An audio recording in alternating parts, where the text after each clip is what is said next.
Episode -5 हम यह अच्छी बात है कि तुम समझ गई। तुम्हारा अगला लक्ष्य लघु नक्षत्र चरण का चौथा रेडियंस स्तर होना चाहिए। शेष 1 महीने में अधिक प्रयास करने की कोशिश करो और सफलता की तलाश करो, जिया युआन ने कहा। जिया किंगचेन ने सिर हिलाया और खेती के लिए वापस खेती कक्ष में जाने के लिए तैयार हो गया। हालांकि इससे पहले कि वह मुड़ पाता, जिया युआन, जो थोड़ी देर से हिचकिचा रहा था, बोला, कल तुम्हारे दादाजी का जन्मदिन होगा। मुझे लगता है कि तुम्हारे लिए इसमें शामिल न होना ही सबसे अच्छा है। तलवारबाज पिंगयांग के साथ मामले के कारण यदि जिया किंगचेन वहां जाता तो निश्चित रूप से उसके लिए कुछ भी अच्छा नहीं होता। अगर जिया युआन अकेले जाता तो ठीक था, पिताजी, मेरी चिंता करने की कोई आवश्यकता नहीं है।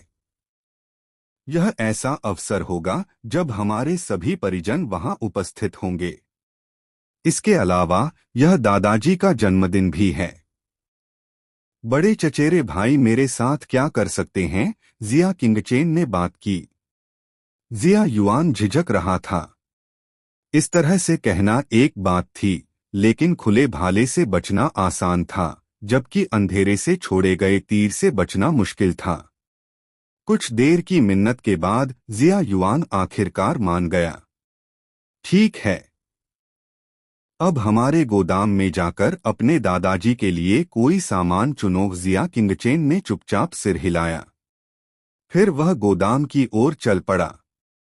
गोदाम में कुछ पेंटिंग, प्राचीन वस्तुएं, मोती और गोमेद रत्न देखे जा सकते थे। चूंकि मैंने इसमें भाग लेने का फैसला किया है, इसलिए मुझे गंभीरता से एक अच्छा उपहार तैयार करना चाहिए ताकि मेरे पिता को कुछ सम्मान मिल सके, जिया किंगचेन ने खुद से कहा। उन्होंने जाने पर इसलिए जोर नहीं दिया क्योंकि वह केवल उस पक्षपाती बूढ़ी को जन्मदिन की शुभकामनाएं देना चाहते थे, बल्कि ऐसा इसलिए था क्योंकि वह नहीं चाहता था कि जन्मदिन समारोह के दौरान उसके पिता को अपमानित किया जाए। हालांकि उसके सामने रखी ये पेंटिंग्स और प्राचीन वस्तुएं बहुत ही साधारण थीं। वह उनमें से किसी को भी उपहार में देने के लिए खुद को तैयार नहीं कर सका। आसपास के माहौल पर नजर डालते हुए जिया किंगचेन ने पाया कि गोदाम में काफी मात्रा में औषधीय सामग्रियां थीं। इनमें से कुछ औषधीय अवयवों का उपयोग करके एक प्रकार का दीर्घायु आध्यात्मिक द्रव तैयार किया जा सकता है, जो व्यक्ति को और भी अधिक स्पष्ट बुद्धि वाला बना देगा। वह है शांत हृदय दिव्य जल। यह जिया किंगचेन द्वारा व्यक्तिगत रूप से विकसित किया गया था, इसलिए इसके प्रभाव स्वाभाविक रूप से बहुत अच्छे थे। यदि अन्य लोग भी ऐसा चाहते तो भी वह इसे बनाने में बहुत आलसी होता। अरे, उस बूढ़ी चीज को वाकई बहुत कुछ हासिल होगा, जिया किंगचेन ने उदासीनता से कहा। उसे अपने उस पक्षपाती दादा के प्रति कोई सद्भावना महसूस नहीं हुई। सामग्री एकत्र करने के बाद वह मिश्रण बनाने के लिए जागीर के एक गुप्त कक्ष में चला गया। अगली सुबह जिया किंगचेन के पास 5 रंगों वाले आध्यात्मिक तरल की एक बोतल देखी जा सकती थी, जो रात भर व्यस्त थी। उसने इसे अपने लबादे में रख लिया। जिया किंगचेन फिर अध्ययन कक्ष में गया और अपने पिता से मिला। उसके बाद वे उत्तरी जिया मनोर की ओर चल पड़े। उत्तरी जिया मनोर का माहौल अत्यंत हलचल भरा और खुशनुमा था। केंद्रीय प्रांगण में 18 भोज मेजें रखी गई थीं और बैठे हुए लोग लोन क्लाउड सिटी के सभी विशिष्ट अतिथि थे। सबसे कम प्रतिमा वाले लोग कम से कम मार्शल अभिजात वर्ग के कुलों से थे और सबसे ऊंचे दर्जे का व्यक्ति एक आदमी था, जो मार्शल मंडप का एक मार्शल शिक्षक था जिसका नाम ली वेफेंग था। मार्शल मंडप से एक मार्शल शिक्षक का दर्जा बहुत ऊंचा था। आम समय में वे एक साधारण व्यक्ति के जन्मदिन समारोह में भाग लेने से कतराते थे। मार्शल कुलीन कबीला लेकिन क्योंकि वह जिया किलीन का वर्तमान मार्शल शिक्षक था, वह विशेष रूप से जिया किलीन के लिए आया था। उनके आगमन से इस जन्मदिन समारोह में और अधिक रौनक आ गई। जन्मदिन का सितारा जिया कैंगलियू लाल बटन वाला लंबा लबादा पहने हुए था। उसके चेहरे पर एक स्वस्थ चमक थी और वह ली वेफेंग के बगल में खड़ा था, बड़े मुस्कुरा रहा था, अपनी खुशी को छुपाने में असमर्थ था। जिया जुन और जिया किलीन को, जो मेहमानों का मनोरंजन कर रहे थे, देखकर जिया कैंगलियू को अपने दिल में संतुष्टि महसूस हुई। इस जीवन में उनका सबसे बड़ा गौरव यह था कि उन्हें जिया शुन जैसा अच्छा बेटा मिला। यहाँ तक कि उन्हें जिया किलिन जैसा एक बेहतरीन पोता भी मिला। पिता पुत्र की इस जोड़ी ने उनके लिए इतना शानदार 60वां जन्मदिन समारोह आयोजित करने से पहले बहुत मेहनत की। सबसे बड़े बूढ़े मालिक और दूसरे युवा मालिक आ गए हैं, बाहर गार्ड ने गूंजती आवाज में सूचना दी। जिया कांगलियू, जो बड़े जोर से मुस्कुरा रहा था, ने अचानक अपनी मुस्कान वापस ले ली। यह ऐसा था जैसे कोई व्यक्ति स्वादिष्ट भोजन का आनंद ले रहा हो और अचानक दो मक्खियां प्रकट हो जाएं।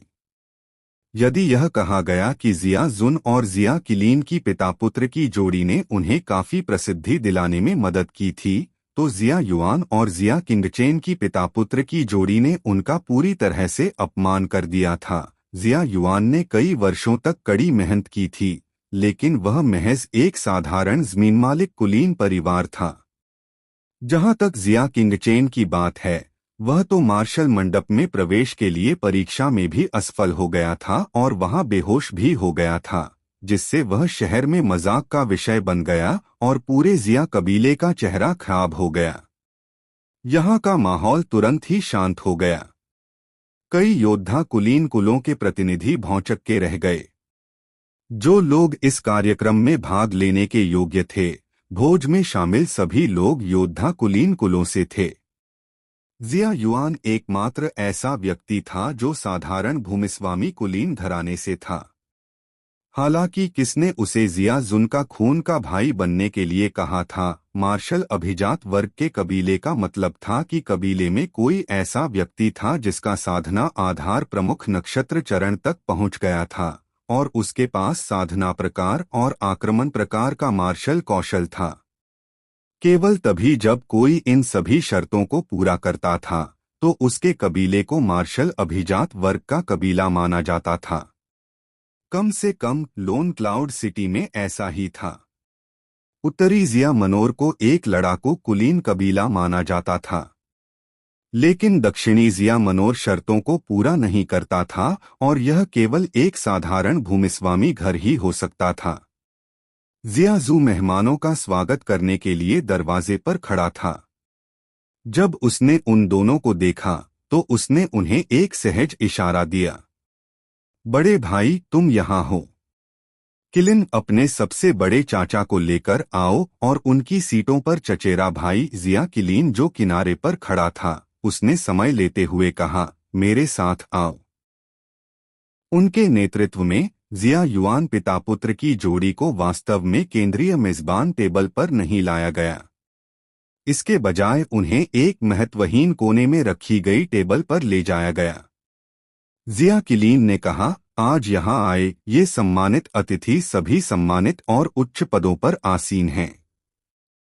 यदि आप लोग बीच में बैठेंगे तो निश्चित रूप से आप लोगों को उनकी नाराजगी का सामना करना पड़ेगा, इसलिए हम केवल अस्थायी रूप से आप दोनों को यहाँ बैठने के लिए कह सकते हैं। उन्होंने ऐसे बात की जैसे तर्क उनके पक्ष में हो। सच में यह स्पष्ट अपमान था। जो लोग जिया कबीले के थे, वे अपने परिजनों का जन्मदिन मनाते समय जन्मदिन के सितारे के पास भी नहीं बैठ सकते थे। उन्हें वास्तव में एक दूर कोने में बैठने की व्यवस्था की गई थी, और इससे भी अधिक हास्यास्पद बात यह थी कि इसके पीछे कारण यह बताया गया था कि उन्हें बाहरी मेहमानों की भावनाओं का ख्याल रखना था। उनके दूसरे चाचा और बड़े चचेरे भाई की नज़र में उनकी और उनके पिता की तुलना उन मेहमानों से भी नहीं की जा सकती थी जिनका जिया कबीले के साथ केवल एक हल्का फुल्का रिश्ता था। वे यहाँ अच्छे इरादे से आए थे, जन्मदिन की बधाई देना चाहते थे, लेकिन उन्हें अपमान और अपमानजनक व्यवहार मिला। जिया युआन ने अपनी भौहें सिकोड़ लीं। वह जानता था कि उसके दूसरे भाई और भतीजे ने हमेशा उन्हें नीची नज़र से देखा था, लेकिन उसने उम्मीद नहीं की थी कि वे इतनी बेबाकी से काम करेंगे। जिया किलीन ने चापलूसी से कहा, बड़े चाचा, नाराज मत होइए, हम सब एक परिवार हैं। बैठने की व्यवस्था को लेकर परेशान होने की क्या जरूरत है? इतना हिसाब किताब क्यों लगाना है ना? हाँ हाँ, यह कहना कितना आसान है। यदि आप सक्षम हैं तो आप अपने पिता और खुद को इस कोने में क्यों नहीं बैठाते? जिया युआन ने जिया कांगलियो को देखा जो मेजबान सीट पर बैठा था। उसने जोर से कहा, उसने अपना गुस्सा दबाते हुए कहा, भतीजे, जाओ और जो काम करना है उसमें व्यस्त हो जाओ। आज उसके पिता का जन्मदिन था। वह परेशानी खड़ी नहीं करना चाहता था और न ही अपने पिता को दुखी करना चाहता था। जिया किलीन मुस्कुराया और चला गया। जाने से पहले उसने जिया किंगचेन पर व्यंग्य भी किया। उनके हाव भाव से स्पष्ट संकेत मिल रहा था कि जिया किंगचेन को आराम का सपना देखने की कोई आवश्यकता नहीं थी। फिर भोज शुरू हुआ। अचानक दरवाजे से लोगों की हंसी और बातचीत की आवाजें आने लगीं।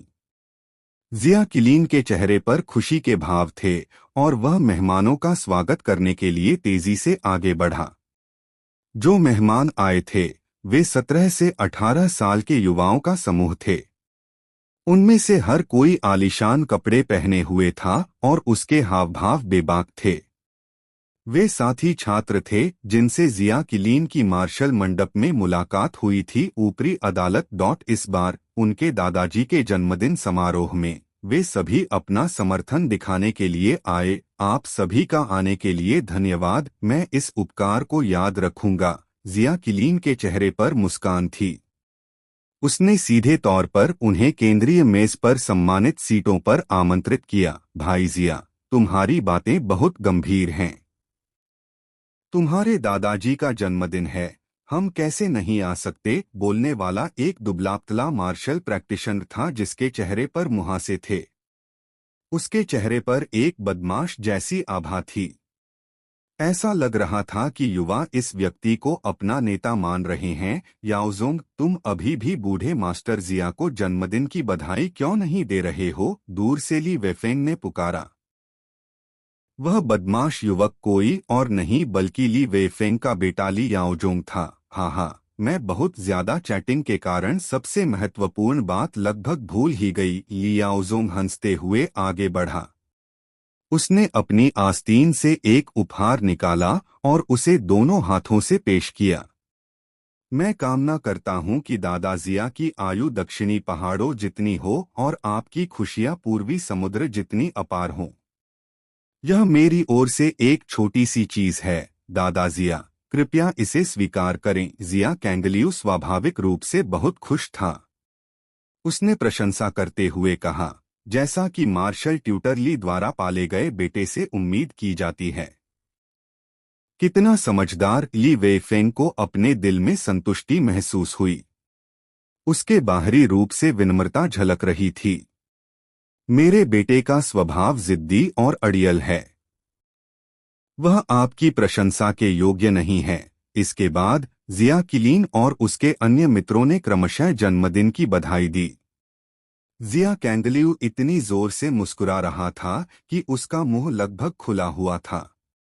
उसने मन ही मन सोचा, यह देखते हुए कि किलिन के सभी दोस्त हैसियत और क्षमता वाले लोग हैं, भविष्य में किलिन निश्चित रूप से सक्षम होगा महान कार्य संपन्न करें। तुलनात्मक रूप से जब उसने एक कोने की ओर देखा तो उसने महसूस किया कि जिया किंगचेन, जिसे बाकी सभी ने नजरअंदाज कर दिया था, एक आंखों में गड़ने वाली चीज थी।